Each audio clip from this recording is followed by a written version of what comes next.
And West Charlotte Senior High School, and the years were 1971, 2, and 3. did you attend school prior to the Supreme Court case Brown versus the Board of Education? I did. How did the Supreme Court ruling impact your educational experience? The Supreme Court ruling brought about integration of the schools. Describe your educational experience. My educational experience prior to the Supreme Court ruling was better than after. Prior to, we had all teachers of color.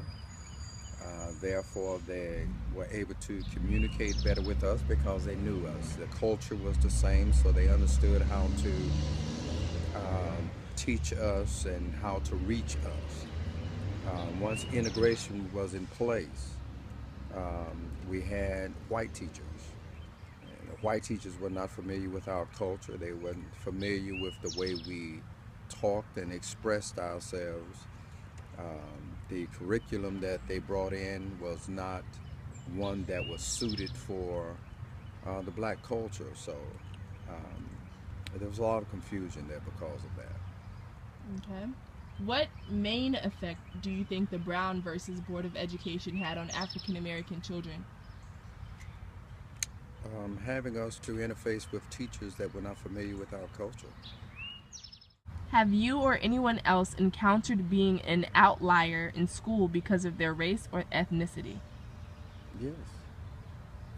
How so?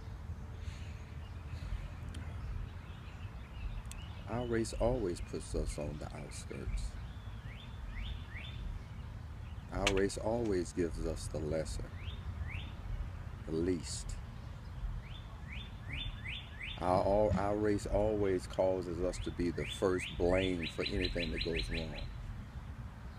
So, We have a new Secretary of Education, Ms. DeVoice. How do you feel about the current direction public education is taking? she's not qualified to hold the position. Okay, what changes would you make to the public school system if you were able? I'm not sure, honestly.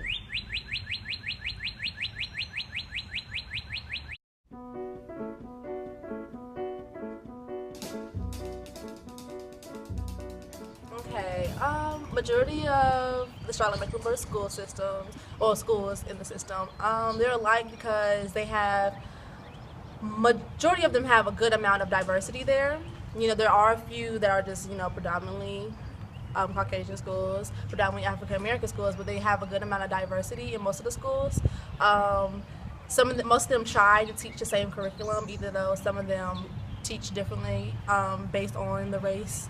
Since of the school, like some might advance more, some might get taught less, some have to play catch up sometimes. But yeah, majority of them are share the same similarities. Neighborhood and the community surrounding the school depends on how much money comes into the school. Example, Audrey Cale versus West Charlotte.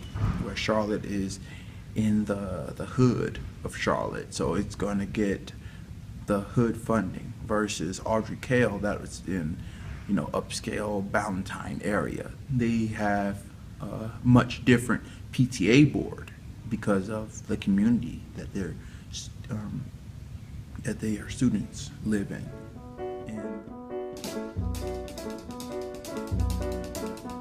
More about civil rights at home through my parents and just other African Americans. You're not really taught that in the school systems. You're taught the same stuff basically through pre-K through now. I'm learning the same stuff over and over again with little to no depth. I've noticed this for school, so I'm gonna try to keep it PG, but without any cursing or nothing. But I call it baloney a lot. The school system and how they express civil rights education is very watered down and pacified, and it shows you that yes, there were some hard times, but they don't really.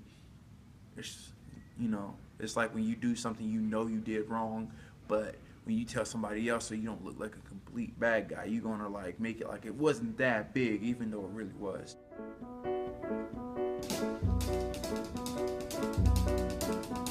Yeah, actually, before I got here, I went to, well, for middle school, I did 1 year at Bailey, and I was surrounded, it's predominantly white school, and it was a new experience for me because I went to James Martin before then. You can guess it was a predominantly black school. It was a very different experience, very different vibe.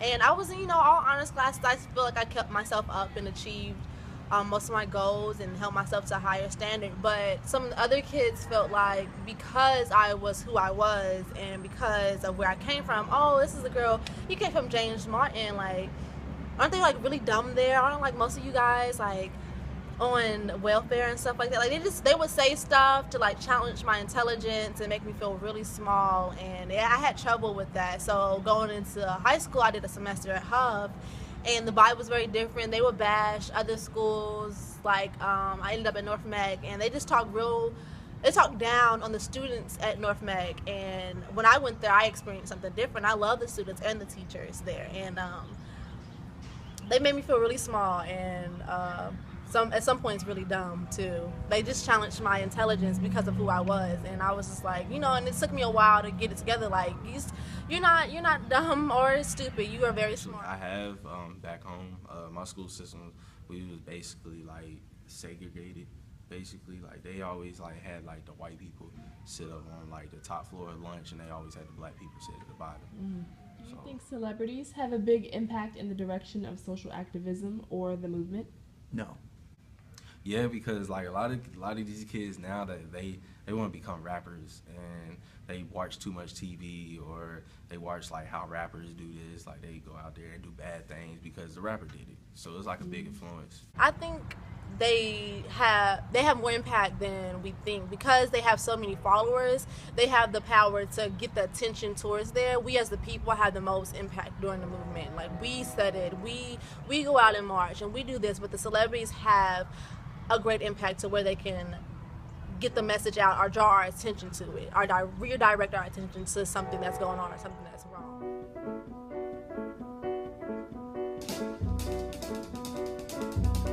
Not really, because like they don't really depend, like they don't really care like if you're black, white, Hispanic, from like a different culture. Like they really don't care. Like they help you out as much as they can, like because everybody's gonna have to like succeed in life.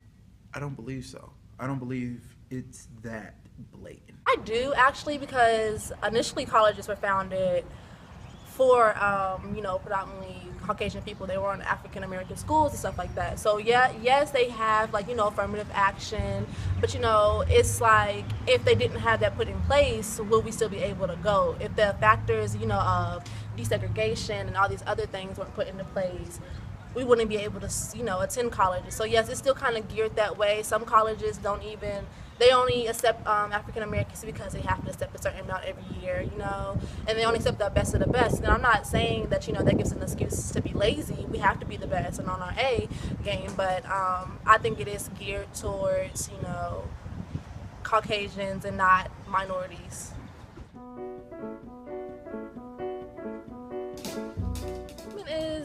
It's like a family. Like I see somebody random on the street and I can say hi. I can see them as a brother. It's the movement. We're all connected.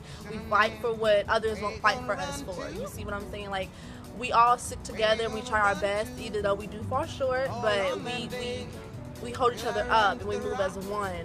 And we make sure we all are covered. We progress together, not leaving anybody behind. And that's the movement to me. Like it's just one big family, Families have their ups and downs, but we make sure we all get there together.